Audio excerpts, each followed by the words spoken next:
قرآن کې الله څه ویلي؟ علی رضی الله تعالی عنہ فرمای رسول الله صلی الله علیه وسلم فرمایل زر دې چې فتنې به د باندې راشي او داسې فتنې چې د کورونو ته به ستاسو ننوځي داخلي به شي. علی رضی الله تعالی عنہ ما المخرج یا رسول الله؟ وی د الله پیغمبر د دې نه د وتلو څه لاره شته؟ او کتاب الله. رسول الله صلی الله علیه وسلم ته د الله کتاب دی کنه دا واخلئ دې نه ځان خبر کړئ چې د فتنو نه خبر شي. اوس ډېر خلک داسې د الله د کتاب نه دی خبر. ګوره فتنې کور ته راوړي دي، دنې کور ته فتنه داخله کړي، اولاد فتنه کې اخته، ښځې فتنه کې اخته، په خپله په فتنه کې اخته دی او دام خبر نه دی چې دا فتنه ده او که نه ده. ولې نه دی خبر؟ ایمان ضعیف دی، کمزوری دی.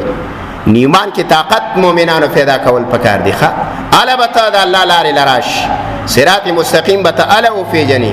صحابه کرامو چې سمه لاره پېژندله او کږه لاره یې پېژندله، سنت یې پېژندل، بدعات به یې پېژندل، شرک به یې پېژندل، توحید به یې پېژندل، اصلحه ورسره څه وه؟ علم څه و؟ د ایمان طاقت و. ایمان یې قوي کړی. ایمان یې په څه قوي کړی؟ اکثر زندگی د رسول الله سره وه صلی الله علیه وسلم. داغه په مجالسو کې وه، داغه په نصیحتونو کې وه، داغه په وعظ کې وه، د قرآن او د حدیثو په اورېدلو کې وه، او کمه زندگی د دنیاوي وه.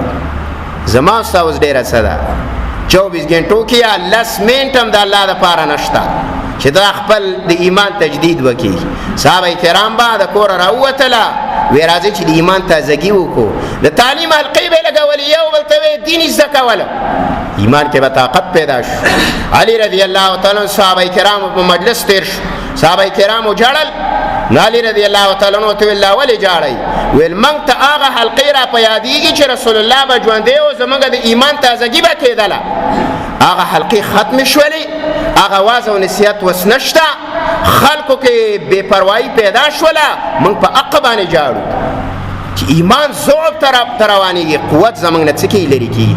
د خپل ایمان کې تقویت پیدا کولو لاره نه ده چې موږ او تاسو د نیکانو صلحاو علماو دای په نصیحتونو او وعظونو کې انشاءالله تعالی شریکت وکړو او د خپل ایمان د تقویت اراده وکړو چې انشاءالله تعالی ایمان به یو کمال درجې ته رسومه. نو بیا به د الله محبوب جوړېږم، بیا به ښه او بد زه انشاءالله تعالی پېژنم. دې دپاره غور او فکر وکئ، انشاءالله تعالی الله به لارې کولاو کړي. الله دې د عمل کولو توفیق راکړي. ربنا تقبل منا انك انت السميع العليم وتب علينا انك انت التواب الرحيم.